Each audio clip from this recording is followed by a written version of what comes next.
Bismillahirrahmanirrahim. Assalamualaikum warahmatullahi taala wabarakatuh. Kaum muslimin yang dirahmati Allah, semoga Allah senantiasa curahkan segala rahmat, segala nikmat yang berkepanjangan dan tiadakan berhujung dari dunia hingga akhirat kelak insyaallah. Dan Allah pun kumpulkan kita para kaum muslimin di bawah naungan aras Allah beserta para nabi, beserta para orang-orang yang Allah kasihi, Allah sayangi, Allah cinta insyaallah, di bawah naungan aras Allah kelak di mana tiada naungan selain daripada naungannya insyaallah. Amin amin Allahumma amin. Kaum muslimin, pada kesempatan pagi hari ini saya akan mencoba mengunggah sebuah video di mana perdebatan antara si kampret men dengan si congor men ya. Dia adalah seorang pendeta ya, pendeta Risuli Lubis ya, yang congornya itu ya seperti apa yang di dalam video ini ya. Dan debat ya, perdebatan ini Kristen sama Kristen gitu ya. Kristen sama Kristen memperdebatkan perihal kematian Yudas dan penyaliban ya.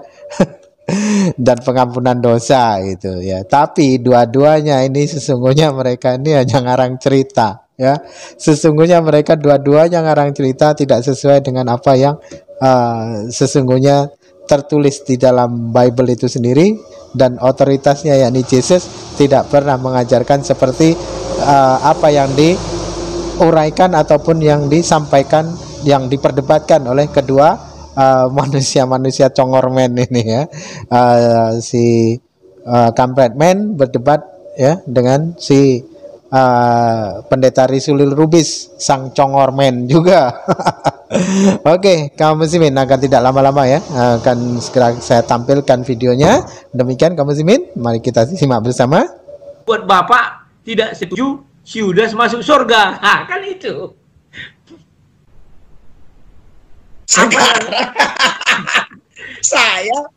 Sekarang saya bertanya, jangan balik bertuduh. Memang ada istilah ya. Maksudnya saya bertanya dulu, pemahaman Bapak seperti apa? Karena boleh dikatakan 80%, bahkan hampir 99% tidak sependapat dengan Bapak yang saya pahami. Coba Bapak ceritakan gitu. Ya nggak masalah Pak. Dan saya kan sudah sering bicara di YouTube itu bahwa saya argumennya hanya ada dua. Yang pertama bahwa Yudas itu dipilih langsung oleh Yesus untuk peran pengkhianat dan iblis pertama. Yang kedua, Yesus sendiri yang berkatakan, engkau dan saya akan duduk di atas tata kerajaan surga di Lukas 22 ayat 30 itu kan. Kalau yang tadi itu Yohanes 6 ayat 64 dan 70. Setelah itu yang ketiga, Yesus kan sudah mengampuni Yudas. Bapak ampunilah mereka sebab mereka tidak tahu apa yang mereka perbuat. Tiga itu aja Pak. Saya tulis. Ya, yang Bapak pertama, biar saya jawab pertama. Bapak pertama alasannya apa Pak? Alasannya karena Yudas itu dipilih langsung oleh Yesus. Pak, oke. Yohanes 6 ayat 64 dan 70. Iya, oke Pak, oke. Karena dipilih yang langsung kedua, ya. Enggak, satu Pak, satu-satu saya jawab. Oke, silakan. Nah, waktu Yesus memilih itu kan dia bukan pilih Yudas secara pribadi langsung, dia pilih bersama-sama 12 orang. Enggak Pak, karena Yesus memilih pribadi-pribadi. Contohnya murid yang pertama diangkat adalah 2 orang, itu murid Yohanes. Ketika Yesus lewat pagi hari, Yohanes bilang, inilah orangnya. Nah, itu murid pertama. Jadi satu-satu dipilih Yesus. Ya, bukan itu maksud saya. Maksud saya waktu dia katakan nanti kalian memerintah bersama saya di kerajaan, itu dia mengucapkan nubuatan bersama-sama waktu itu. Bukan Yudas sendiri. Betul, makanya dibilang Yesus, kalian akan duduk bersamaku di Lukas 22 ayat 30 itu di atas tahta kerajaan sorga menghakimi 12 murid. Iya, waktu itu Yudas belum mengkhianat kan? Waktu itu Yudas sudah menjual, tetapi belum menyerahkan. Maksudnya? Yudas sudah menjual Yesus, tetapi belum menyerahkan Yesus kepada tentara Romawi dan Farisi itu. Oke. Nah, terus alasan Bapak yang kedua apa? Alasanku yang kedua, Yudas mati bunuh diri lebih dahulu. Nah, Dosanya banyak. mati bunuh diri. Dosanya banyak. Ya. Kemudian Yesus mengampuni. Oh ya, jadi begini. Saya mau tahu dulu Bapak ini pemikirannya dari, maaf ya, Bapak ini dari Katolik atau dari mana? Saya murid Yesus saja, Pak. Bukan, biar kita paham. Jadi kita nggak perlu. Ya. Saya sekarang ini murid Yesus, tidak mau jadi saya dikatakan Katolik, Protestan, Karismatik, Pentakosta. Bukan. Karena kalau di Katolik, Pak, orang yang sudah mati masih bisa didoakan. Sama dengan di Islam. Makanya saya perlu tahu, bukan masalah membeda-bedakan. Jadi itu gini. Itu diambil dari Yohanes 11, Pak. Yohanes 11. Coba Bapak baca, di mana Lazarus sudah mati 4 hari, orang keluarganya masih mendoakan Lazarus. Oh, itu doakan bukan masuk surga. Kalau itu doakan biar nggak ada di situ, doakan dosanya diampuni. Artinya Pak, kebangkitan itu karena dia tidak berdosa. Gimana sih? Kematian karena dia berdosa, dibangkitkan karena Yesus mengampuni dosa Lazarus. Hai Lazarus, keluarlah engkau. Ya, jadi begini, oke. Saya nggak mau memperdebatkan. Ya. Tetapi yang saya pahami, ya, orang yang mati kita nggak doakan lagi sekarang nih. Iya. Orang yang mati kita tidak bisa. 4 hari bisa. Bisa. Ya, oke. 4 hari bisa karena Lazarus. Saya bukan mengada-ngada nih, Pak. Ada masalah itu. Ya. 4 hari, 4 malam kita bisa berdoa kepada orang yang sudah mati. Kita meniru Lazarus. Oke. Ya udah. Sudah. Oke. 4 hari. Oke. Terus alasan yang ketiga, Pak. Saya nggak ada itu terserah. Itu kan pendapat Bapak, terserah. Alasan ketiga. Kan sudah 3, Pak. 2, baru kedua. Yang pertama, Tuhan yang memilih si Yudas. Ya. Yang kedua, Tuhan sudah menjanjikan tahta bagi mereka di surga. Yang ketiga, Yesus mengampuni Yudas. Ya. Alasannya Bapak pakai Lazarus yang sudah mati 4 hari masih didoakan selama 4 hari, betul kan? Dan Yesus membangkitkan orang mati. Ya, oke. Yudas sekarang kita cari fenomenal baru, problem baru lah, misalnya. Oke. Ini ada seorang hamba Tuhan. Ya. Oke. Tentu selama dia melayani kurang lebih 15 tahun, tentu pasti kita yakin dia dipilih Tuhan, betul nggak? Enggak. Nah, terus dari mana Bapak tahu? Saya ulang lagi ya, Pak. Ada orang melayani. Ya. Ya. Kalau dia melayani, tentunya ini dalam konteks kita lihat sungguh-sungguh pelayanan. Ya. Terus orang ini dalam pandangan umum kan dipilih Tuhan. Dalam pandangan umum. Iya, pandangan umum dipilih Tuhan. Ya, oke. Terus dia sebelum dia meninggal, kurang lebih misalnya taruhlah beberapa bulan atau beberapa minggu dia hidupnya di dalam dosa atau mengkhianati Yesus lah, udah meninggalkan, meninggalkan Yesus. Nah, itu kurang lebih kan hampir sama dengan Yudas, cuma ini tidak dapat di dalam Alkitab. Nah, menurut pendapat Bapak bagaimana? Ke neraka itu Pak, langsung ke neraka itu. Nah, apa bedanya dengan Yudas tadi Pak? Bedanya dengan Yudas, Yudas menjalankan misi keselamatan. Sementara pendeta tadi tidak menjalankan misi keselamatan, tetapi menjalankan nafsu birahi diri sendiri. Oke.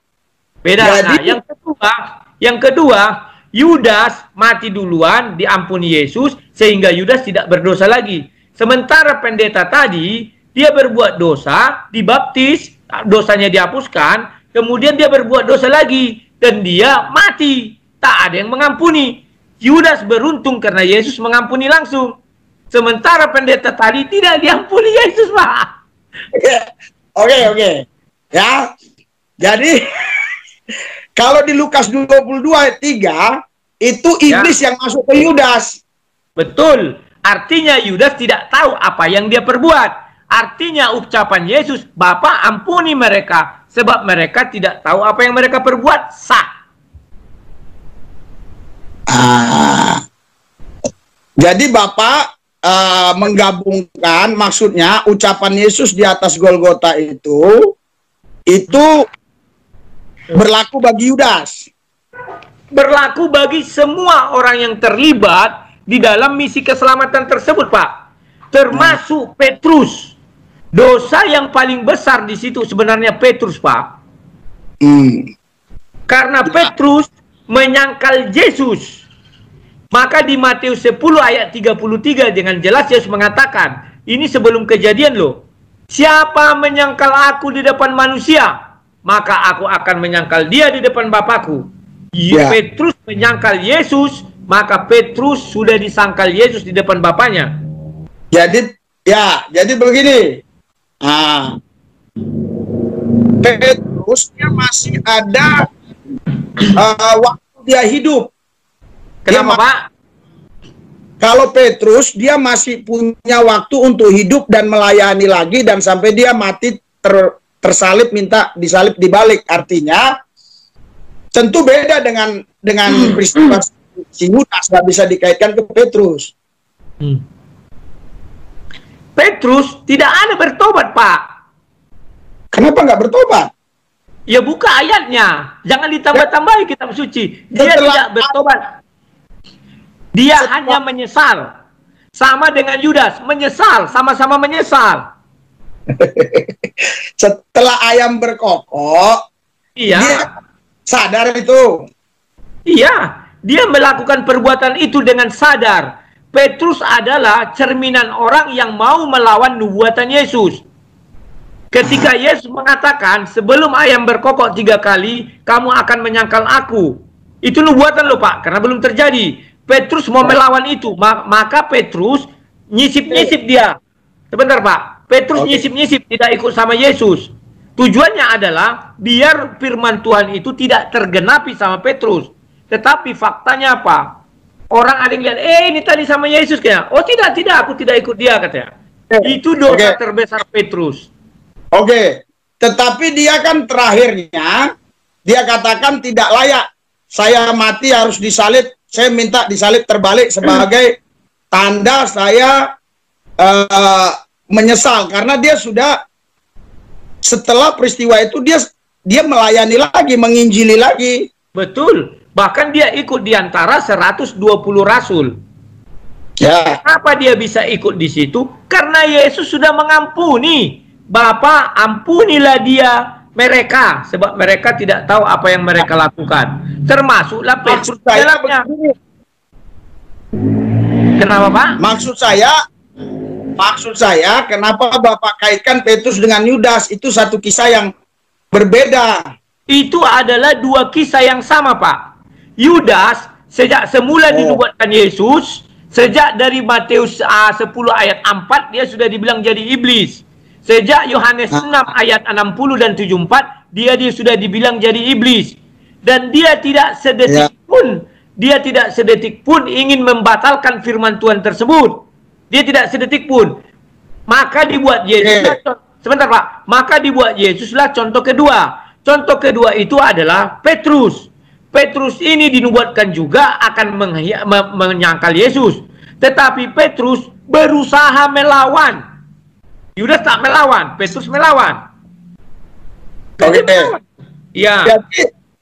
Jadi kita karena sesama kita sudah banyak tahu Alkitab, nggak usah buka satu-satu, kita sulit. Jadi yang jelas Yudas itu waktu itu di perjamuan malam sempat ditegur Yesus.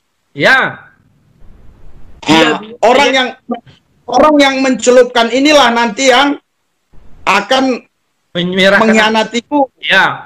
Ya, yang mengkhianati, menyerahkan. Artinya Yesus sudah tegur Yudas. Nah, di situ Pak, di situ artinya Yesus bernubuat lagi. Yudas tetap tidak melawan, tetap dia setia, tidak lari. Itulah kehebatan Yudas, kesetiaan Yudas terhadap peristiwa atau karya keselamatan itu. Andai kata dibilang seperti itu, kalau saya Pak lari, saya Pak nggak mau. Nah, sebentar Pak, yang perlu kita garis bawahi satu Pak, di dalam dunia ini hanya Yesus yang bisa melihat iblis. Maka ketika iblis datang masuk ke dalam Yudas, Yesus tidak mengusir, tapi Yesus mengatakan, biarkan masuk, lakukanlah Yudas apa yang kamu kerjakan, silakan. Tetapi andai kata Yesus mau, hei iblis, nyala engkau dari Yudas. Selesai. Tetapi Yesus tidak melakukan itu karena harus terjadi, kata Yesus. Oke. Saya bertanya kepada Bapak. Seandainya Yudas tidak ada, apakah Yesus juga harus mati disalib? Harus. Karena itu sudah ketetapan. Karena itu sudah ketetapan dari zaman Nabi Yesaya, bahwa dia akan disesa, dipermalukan, dihina, dan disalibkan di atas tiang itu kan. Nah, maka Yesus tetap harus mati. Kita tidak bisa memutar balik semua nubuatan itu atau firman itu. Itulah sebabnya yang ditugaskan mencari ini kan ibarat drama ibaratnya Pak. Yang mencari aktor-aktornya Yesus langsung. Yohanes 6 ayat 64. Aku yang memilih kamu langsung, dan salah satu di antara kamu adalah iblis. Ya. Jadi begini Pak, kalau begitu pendapat Bapak, berarti tanpa Yudas pun Yesus mati di kayu salib. Karena Yesus memilih, artinya tidak bisa lagi lari dari rel itu Pak. Yohanes 6 ayat 64 mengatakan, aku yang memilih kamu. Nah, salah satu di antara kamu adalah iblis. Andai kata saya jadi Yudas, Pak, begitu ditetapkan jadi iblis, saya akan lari, Pak. Lari meninggalkan Yesus. Tidak mau aku. Masa aku kau tuduh-tuduh iblis? Tidak mau. Ya kan?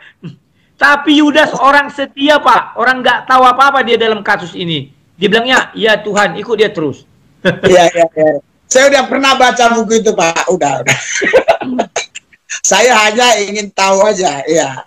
Jadi ya nggak ada masalah pemikiran Bapak begitu, karena itu nggak berkaitan dengan keselamatan kita, nggak ada kaitannya. Tapi nggak ada. Bapak mau Yudas mau bilang masuk surga nggak masuk surga, itu tidak ada kaitan ke kita gitu. Kaitan kita. Kalau ke kita bagian kita lah. Dia berpengaruh. Dia berpengaruh terhadap 12. Sebentar Pak, dia berpengaruh terhadap 12 suku Israel. Karena dia nanti hakim di sana. Kalau ke kita enggak, karena kita hanya kasih karunia. Maksud saya, kenapa saya tidak begitu serius menanggapi Bapak? Karena saya tidak mau pemahaman Bapak itu dengan pemahaman yang saya punya itu, kita jadi jadi renggang hubungan karena tidak berkaitan tidak berkaitan dengan pondasi iman, maksud saya begitu. Oh, kalau jadi saya tidak pernah gara-gara beda pendapat jadi renggang, nggak mau. Bukan. Maksud saya gini, Bapak Yudas masuk surga, betul kan? Padahal Bapak pun belum pernah ke surga ngelihat Yudas kan? Ya, kita kan melihatnya dari kitab suci, Pak. Gimana sih? Saya pun, kitab suci pun tidak mengatakan dia ke neraka juga. Tapi kitab suci mengatakan bahwa iblis masuk kepadanya, dan di Kisah Rasul dia mati, gantung diri, gantung diri, terbelah perutnya. Jadi menurut Bapak, kalau orang gantung diri atau bunuh diri itu kira-kira masuk surga nggak? Saya dengan tegas mengatakan siapapun bunuh diri itu ke neraka. Apalagi loh, tunggu dulu Pak. Apalagi orang zaman sekarang kalau bunuh diri itu langsung ke neraka. Kenapa dia ke neraka? Karena Yesus tidak mengampuni dia. Bedakan dengan Yudas yang Yesus mengampuni dia sebelum Yesus mati. Kalau sekarang siapa yang mau mengampuni orang bunuh diri? Tak ada. Ke neraka langsung. Sementara Yudas dia mati dulu baru Yesus mengampuni. Beda Pak. Jadi begini Pak. Ya. Kalau Bapak berpendapat begitu, kan ada dua penjahat sebelah kiri dan kanan. Ya. Yang kiri itu kan juga diampuni Yesus, karena ampunilah mereka Bapak, mereka tidak tahu apa yang mereka perbuat. Artinya untuk semua orang dong. Mereka tidak terlibat dalam hal itu Pak. Mereka berdua tidak terlibat. Karena dibuat situ, Bapak ampunilah mereka sebab mereka tidak tahu apa yang mereka perbuat.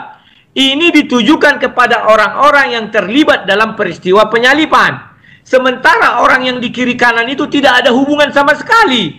Mereka itu memang benar-benar penjahat yang memang harus dihukum. Itulah sebabnya orang yang di sebelah kanan mengatakan kita ini penjahat yang memang harus dihukum. Itu bedanya Pak. Orang Kristen kadang tidak mengerti tanda-tanda yang diberi Yesus. Sudah jelas orang itu kan dia jelas bilang kita tidak ada hubungan. Kira-kira begitulah. Kita ini memang harus dihukum karena kita adalah penjahat. Kan itu bilangnya. Maka yang satu itu mengatakan, Yesus, ingatlah ketika engkau datang nanti sama aku, ketika engkau datang sebagai Raja Surgawi. Nah, dia diampuni Yesus bukan karena tidak tahu apa yang mereka perbuat, tetapi karena dia mengaku dosa. Kan dia mengaku dosa. Kita layak untuk dihukum. Nah, di dalam Injil dikatakan siapa yang mengaku dosa maka Tuhan setia dan mengampuni. Yang kedua, dia mengaku Yesus itu adalah Raja Surgawi. Percaya dia imannya. Jadi, Pak, pengkhianat itu masuk surga nggak? Pengkhianat apa dulu Pak? Kalau pengkhianat di dalam Yudas berkhianat bukan atas kehendaknya sendiri. Tetapi Yesus yang mengizinkan. Di depan Yesus iblis masuk. Yesus izinkan iblis itu masuk. Padahal di kisah lain Yesus mengusir iblis. Enyalah engkau iblis di Matius 4. Tapi tidak dilakukan Yesus. Kenapa Yesus sudah mengatakan harus terjadi? Oke. Jadi saya kasih sebuah perumpamaan Pak. Karena Kak Yesus kalau tidak ada Maria tetap lahir nggak ke bumi? Begini Pak, Kejadian 3 menjelaskan bahwa anak darah perawan ini, anak perempuan ini akan meremukkan tumitmu. Tidak usah Maria, tidak usah hantu belau. Yang penting perempuan perawan. Maria sudah dipilih. Tidak bisa kita melawan lagi. Tuhan memilih sudah. Berarti kalau tidak ada Yudas pun Yesus harus mati di kayu salib. Harusnya. Tetapi Yesus mengatakan aku sendiri yang memilih kamu. Artinya kita tidak bisa menentang hal itu. Karena Yesus sudah menetapkan aktor-aktornya siapa. Kamu salah satunya iblis katanya. Misalnya gini Pak, sebentar. Ada seorang sutradara. Dia memilih aktor-aktornya ini. Katakanlah Bapak misalnya pemain. Mana bisa Bapak larang sutradara? Pak ini kok dipilih? Tidak, sudah saya pilih dia katanya. Aktornya sudah dipilih. Bahkan yang punya perusahaan pun tidak bisa menaikkan sutradara. Nah itulah. Jadi Pak, ayat di Alkitab tidak ada yang mengatakan kau kupilih untuk mengkhianati aku supaya aku disalib. Tidak ada.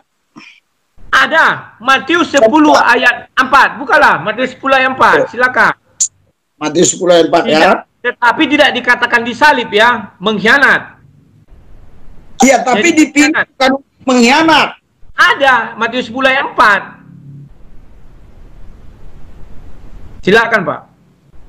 Oke.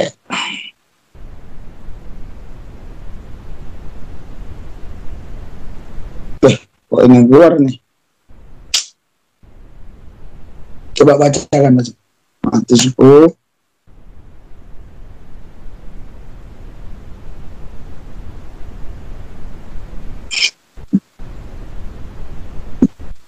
Udah dapat.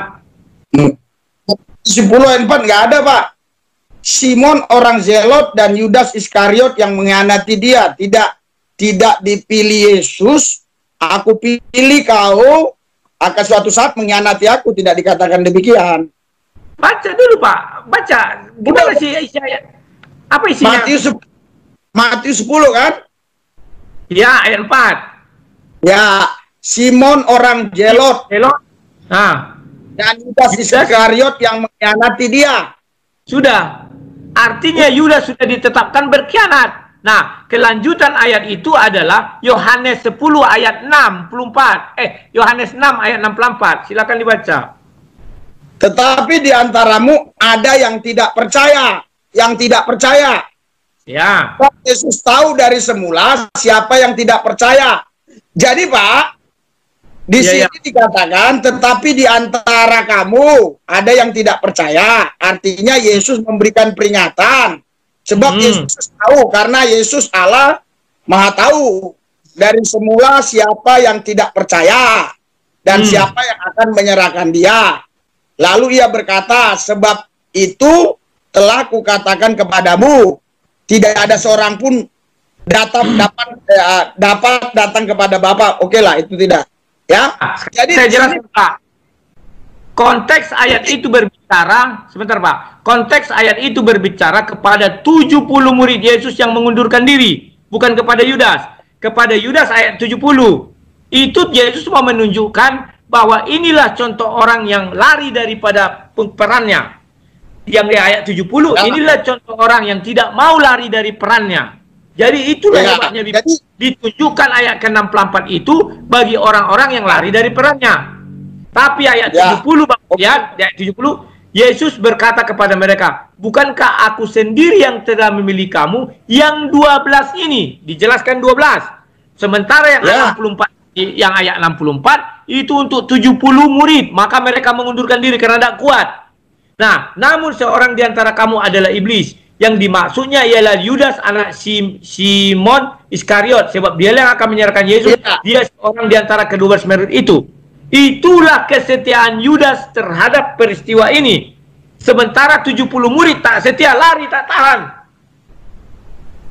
Jadi gini, Pak. Jawab Yesus kepada mereka, bukan aku sendiri yang telah memilih kamu, yang 12 ini. Namun seorang di antaramu adalah iblis. Artinya Yesus sudah peringatkan. Harusnya Yudas bertobat, tidak lakukan itu.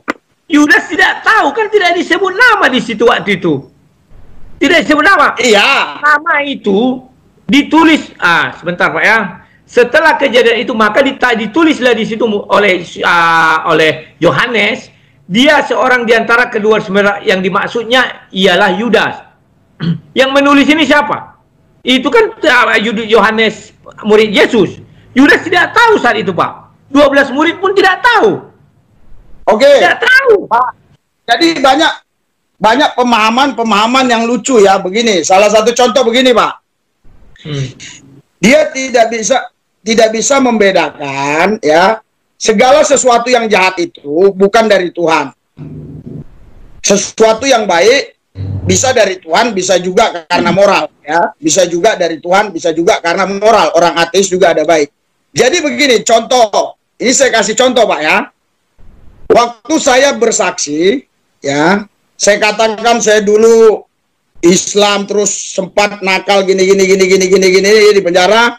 Nah, 6 kali saya masuk penjara, saya mengenal Yesus, berjumpa dengan Yesus secara pribadi, saya terima Yesus, bla bla bla bla. Saya jadi pendeta, sekolah Alkitab, sekolah teologi, jadi pendeta dan seterusnya. Sekarang menggembalakan jemaat. Terus dia bilang begini, itu luar biasa rencana Tuhan, katanya.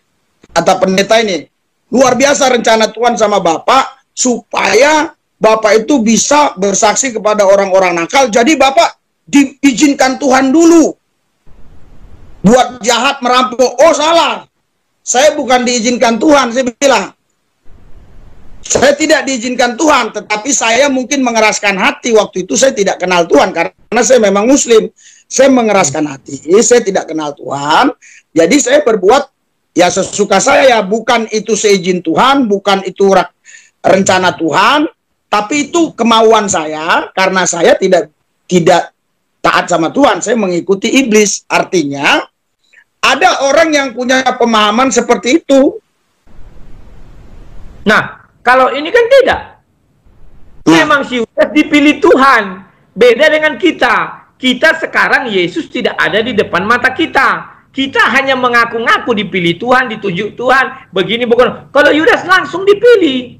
Itu bedanya, Pak. Bedakan antara langsung dengan yang sekarang adalah asumsi semuanya. Sekarang Bapak coba tunjukkan Yudas yang langsung dipilih pribadi. Lah, tadi kan sudah.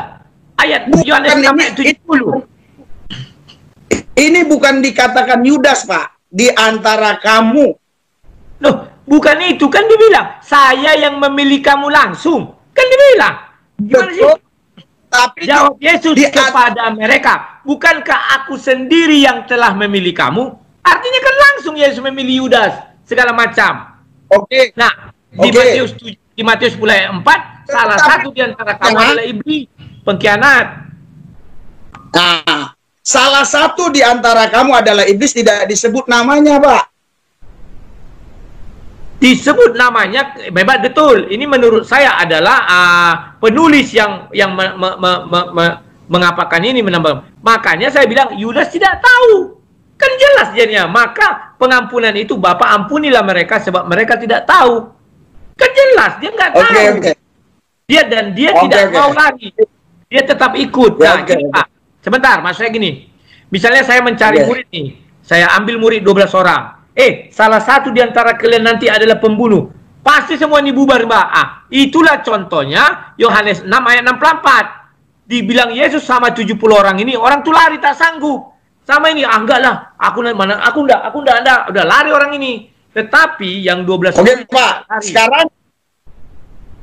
sekarang gantian saya yang menjabarkan ayat ini. Tadi udah saya izinkan Bapak bicara menjabarkan ayat ini ya. Jadi jawab Yesus kepada mereka, bukankah aku sendiri yang telah memilih kamu yang 12 ini? Maksudnya bukan hanya Yudas, 12 orang. Namun seorang di antara kamu adalah iblis. Seorang di antara kamu adalah iblis, tidak disebut namanya.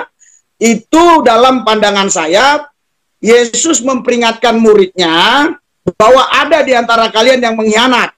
Seandainya muridnya tadi sadar tidak mengkhianat, Yesus saya yakin tetap mati di atas Golgota, Pak. Nah, Bapak bacalah ayat 64. Yesus mengatakan, tetapi di antaramu ada yang tidak percaya, sebab Yesus tahu dari semula siapa yang tidak percaya dan siapa yang menyerahkan dia. Ini kan menyerahkan dia, artinya kan Yudas. Tetapi 70 murid, sebentar Pak, tetapi 70 murid itu karena dibilang-bilang gitu lari. Ayat 65. Lalu ia berkata, sebab itu telah kukatakan kepadamu, tidak ada seorang pun yang datang kepadaku kalau Bapa tidak mengaruniakannya kepadanya. Mulai dari waktu itu banyak murid-muridnya mengundurkan diri dan tidak lagi mengikuti dia. Hanya karena perkataan anak pelapar itu, siapa yang tidak percaya dan siapa yang akan menyerahkan dia. Misalnya kita ini ada 70 orang misalnya. Aku mengatakanlah sama murid-muridku, di antara kalian nanti ada seorang pembunuh. Takut orang itu lari semua, tinggallah 12. Itulah itu Pak. Jadi ayat itu, itulah hebatnya Bible. Di ayat 64 sampai 65-66 dijelaskan bahwa karena ucapan Yesus itu banyak yang mengundurkan diri. Di ayat 70 tinggal 12. Maka Yesus mengatakan, aku yang milih kamu. Dan di ayat 65 jelas dikatakan, lalu sebab itu telah kukatakan kepadamu, tidak ada seorang pun yang dapat datang kepadaku kalau Bapa tidak mengaruniakannya kepadanya. Artinya Yudas pun dikaruniai Bapa, sehingga Yudas bisa datang kepada Yesus. Kan itu. Datang kepada Yesus dikaruniai Bapa, bukan menyalibkan Yesus dikaruniai Bapa, bukan. Dibuat di situ Pak, ayat 64, siapa yang tidak percaya dan siapa yang akan menyerahkan dia? Hanya karena perkataan itu orang lari. Yudas tak lari. Dia tidak tahu. Dia ikut terus sampai akhir. Makanya Yesus mengatakan, siapa yang setia sampai akhir. Yudas adalah orang yang setia dalam misi penyaliban ini, Pak. Tidak lari dia. Yang murid yang lain lari. Penyaliban ini skenario yang memang dibuat, sandiwara, skenario. Memang iya, karena sudah dibuatkan jauh-jauh hari zaman Nabi Yesaya. Skenarionya juga dibuat dalam Kejadian 3. Sebentar Pak, skenario itu sudah dibuat juga dalam Kejadian 3, di mana dikatakan perempuan ini akan meremukkan anak-anak perempuannya akan meremukkan ular itu katanya. Sudah di skenario itu Pak. Bukan itu maksud saya. Skenarionya maksudnya nanti Yudas lah yang harus menyalibkan saya. Itu yang saya maksud. Iya. Makanya Yesus ketika iblis masuk tidak melarang. Padahal iblis itu masuk di depan mata Yesus. Kalau Bapak pun kalau iblis masuk, Yesus gak larang iblis masuk ke Bapak. Karena Yesus tidak di sampingku. Sementara Yudas, Yesus di sampingnya. Loh, kok ketawa sih?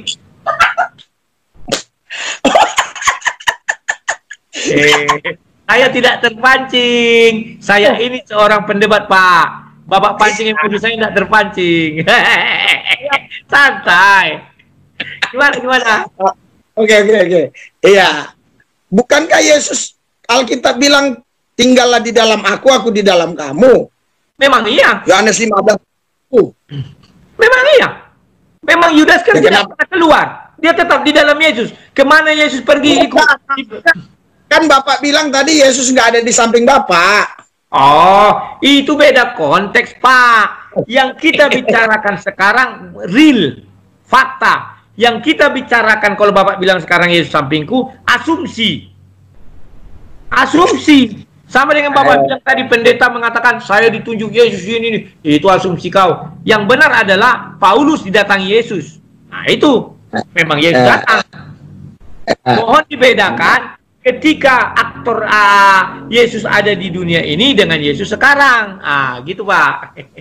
Ya, jadi intinya memang Yudas, tanpa Yudas Yesus tidak tersalib lah. Yudas memang sudah ditentukan untuk mengkhianati Yesus biar Yesus tersalib. Udah. Betul, Yesus sendiri yang memilih.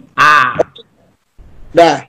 Berarti saya sudah paham pendapat Bapak. Saya sudah paham. Itu nggak perlu diperdebatkan karena itu pendapat Bapak seperti itu. Ya. Oke. Nah, demikian tadi kamu Muslimin ya. Jadi mereka bertekak mulut sendiri atas segala sesuatu apa yang menjadi keyakinan mereka ya, yang ada di dalam kekristenan itu sendiri. Dan kedua-duanya memperdebatkan perihal masalah kematian Yudas maupun tentang pengampunan dosa ya, atas penyaliban dan apa-apa yang mereka uraikan itu sesungguhnya dua-duanya ya tidak Alkitabiah sama sekali, melainkan hanya mengarang cerita ya dengan asumsi mereka sendiri. Nah, ini Kristen sama Kristen saya berdebat ya, apalagi tentang masalah pengampunan dosa, tentang keselamatan ya. Jadi bagaimana kalau tentang keselamatan ini pun masih diperdebatkan, tentang konsep-konsep ketuhanannya itu pun masih diperdebatkan, lalu di mana letak kepastian keselamatan itu ya, kepastian sorga itu ya. Karena apa yang Kristen ini perdebatkan, ini konsepnya tentang keselamatan dan juga tentang siapa Tuhan mereka yang mesti disembah ya. Jadi konsep-konsep ketuhanan sudah 2000 tahun lebih ya, lebih 20 tahun malah tidak selesai ya.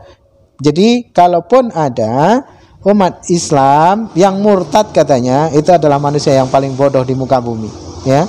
Dan apabila mana ada orang Kristen lalu masuk Islam, itu adalah orang yang sangat cerdas, ya, oleh karena dia mengetahui bagaimana konsep-konsep ketuhanan itu, ya, mesti seperti apa yang Yesus katakan, ya, bahwasanya Tuhan itu satu, tidak ada dua, tidak ada tiga, dan Yesus alaihissalam sendiri pun tidak pernah mengaku sebagai Tuhan pada murid-muridnya, sekalipun tidak pernah, ya, dan orang-orang yang hidup sezaman dengan Yesus pun tidak ada yang satu orang pun yang menjadikan Yesus sesembahan.